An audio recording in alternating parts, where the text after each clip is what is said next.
मन जिसका ध्यान करता है, मन उसी जैसा, उसके रूप जैसा ही हो जाता है। आप अगर मन में अपने बच्चे को याद करते हो तो उस समय के लिए आपके मन में आपके बच्चे की शक्ल बनेगी या नहीं? उसकी क्या आवाज है वो कहीं ना कहीं वो भी सुनाई देगी या नहीं? उसको क्या पसंद ना पसंद है वो सब ध्यान आएगा कि नहीं? उसका हंसना, उसका रोना वो ध्यान में आएगा कि नहीं? उसकी नाराजगी या उसकी चंचलता, उसका हंसना या उसका नाराज होकर के सोफे में दुबक के बैठ जाना, जहाँ जब वो नाराज होता है तो क्या बोलता है या जब वो खुश होता है तो क्या बोलता है, क्या ये सब चीजें आपके मन में नहीं आ जाती हैं? तो हम ये बात कह सकते हैं कि जब आप अपने बच्चे को याद करते हो तो उतनी देर के लिए आपका मन रूपी पानी और वो बच्चा एक हो चुके, मने मन बच्चा रूप हो चुका है। जब आप किसी दुश्मन को याद करते हो, और ये बात बिल्कुल सत्य है कि हमें अपने दोस्त याद आए न आए, हमें हमारे शत्रु हमेशा ज्यादा याद आते हैं। जिसने आपका कोई नुकसान किया है, जिसने आपकी कोई चीज छीनी है, जिसने आपसे बदतमीजी करी है, जिसने आपकी बुराई करी है, जिसकी शक्ल आप देखना भी पसंद नहीं करते हैं, उसकी शक्ल 24 घंटे तुम्हारे मन में बनी रहती है। इसका अर्थ क्या हुआ? आपका मन शत्रु रूप हो चुका है।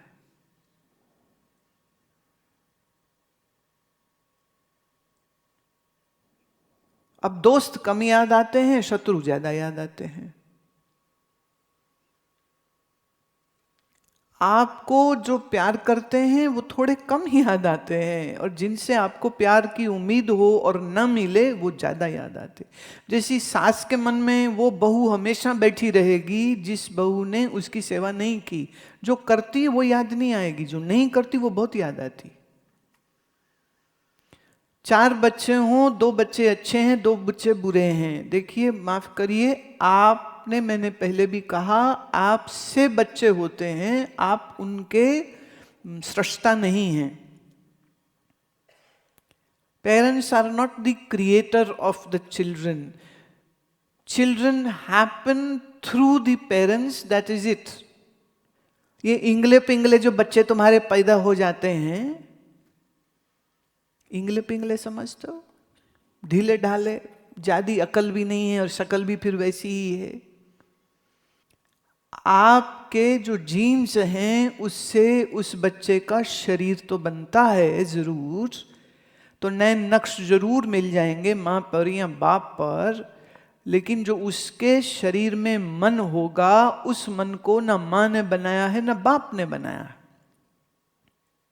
मन पहले से है, जीव पहले से है। वो मन इस बने हुए शरीर में प्रविष्ट नहीं होता, वो मन पहले होता है, शरीर बाद में बनता है।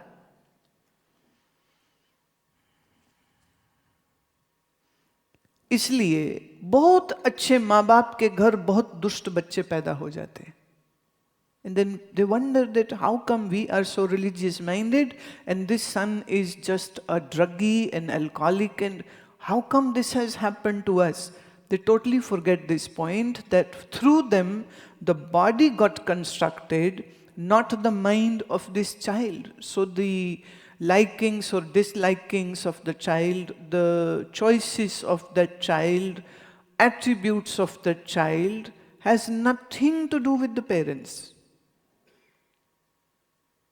माँ बाप एक अच्छा वातावरण दे सकते हैं, पर मैंने देखा बहुत अच्छे माता पिता के घर में ऐसे क्रोधी बच्चे पैदा हुए, ऐसे लड़ाके बच्चे पैदा हुए कि वो माँ बाप को पीट देते हैं, वो माँ को मारते हैं, वो बाप को गाली निकालते हैं, और वो सोचते हैं कि भाई हम तो ऐसे हैं नहीं, ये ऐसे क्यों हैं।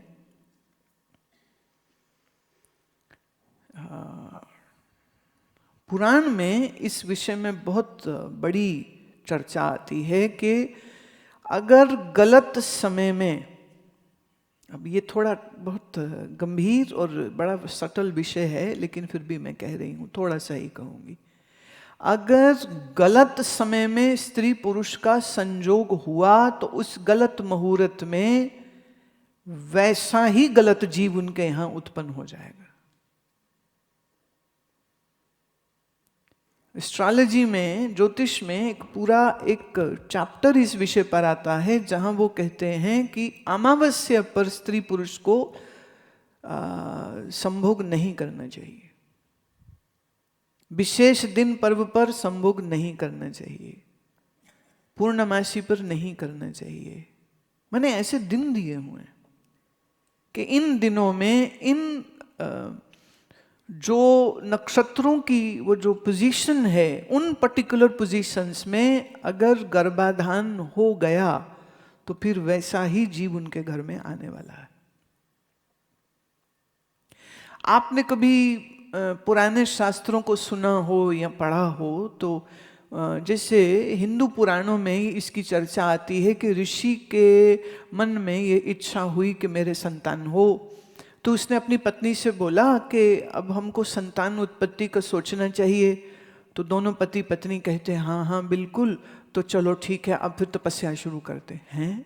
भाई तुमने बच्चा पैदा करना तो तपस्या बीच में कहाँ से आ गई? और फिर वो सालों तप करते हैं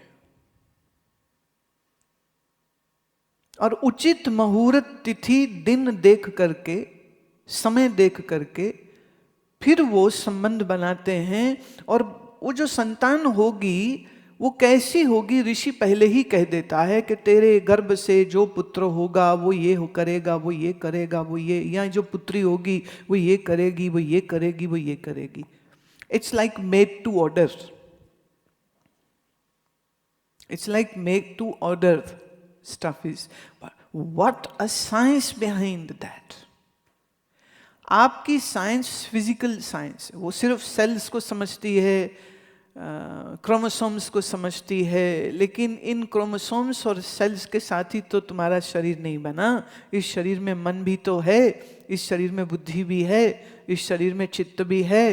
तो ये चित्त, मन, बुद्धि जिस शरीर में जाएगा वो शरीर कैसा होगा, और फिर हम कैसे जीव को अपने गर्भ में निमंत्रित करते हैं। आपने सुना होगा, या टेलीविज़न सीरियल भी बहुत सारे बन गए, सब तो ठीक नहीं दिखा पाते पर कुछ चीज़ें उनकी ठीक होती। जैसे विष्णु का तपस्या किया कश्यप ऋषि ने, और वो कहते हैं कि विष्णु तुम मेरे पुत्र बन करके आओ। ऐसे अनेक ऋषियों के बारे में आता। तो विष्णु फिर वरदान देते कि ठीक है मैं तुम्हारे घर में जन्म लूंगा। उसी वरदान के तहत रामचंद्र पैदा होते हैं, मतलब विष्णु का अंश अवतार है। कृष्ण पैदा होते हैं, अंश अवतार है। ये प्रश्न पूछा है भागवत में, सूत जी पूछते हैं कि देवकी के गर्भ से कृष्ण पैदा होते हैं, पर देवकी को पालने को सुख नहीं मिलता, पालने का सुख यशोदा को मिलता है, इसका क्या कारण है? तो ऋषि कहता है पूर्व काल में इसने भी तप किया, इसने भी तप किया। इसने तप से वरदान मांगा था कि तुम मेरे गर्भ से उत्पन्न होवो, मेरे पुत्र कहलाओ।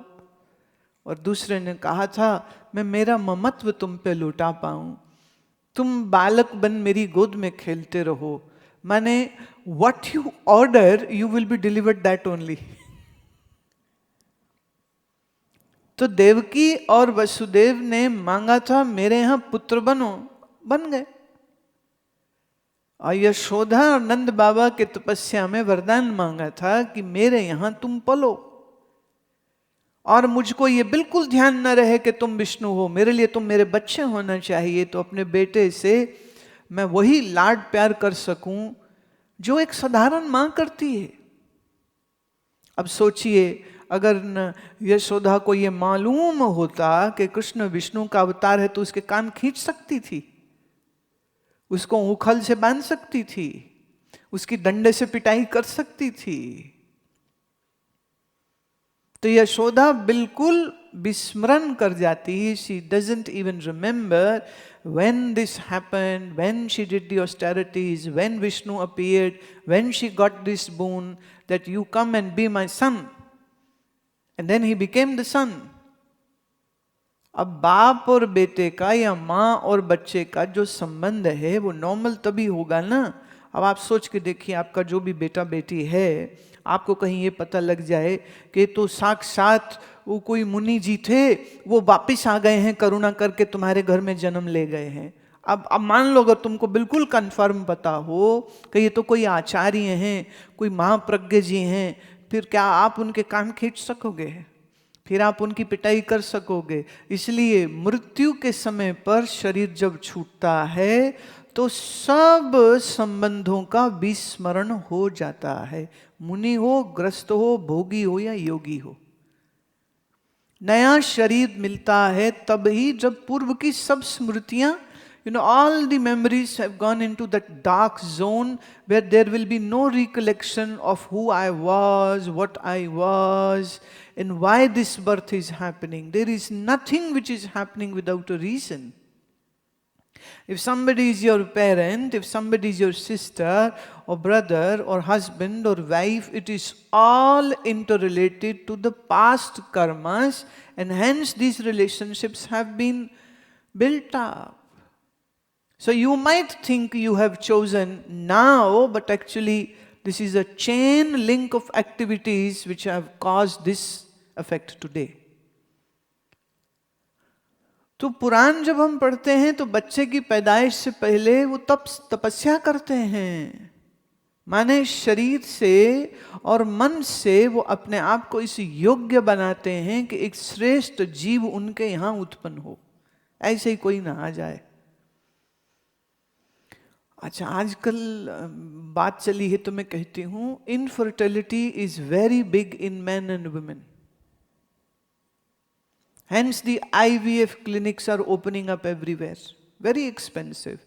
I'll just let you know two things about this. Number one, why it is happening, and it is all because of your chemical food which you are eating, the GM food which you are eating.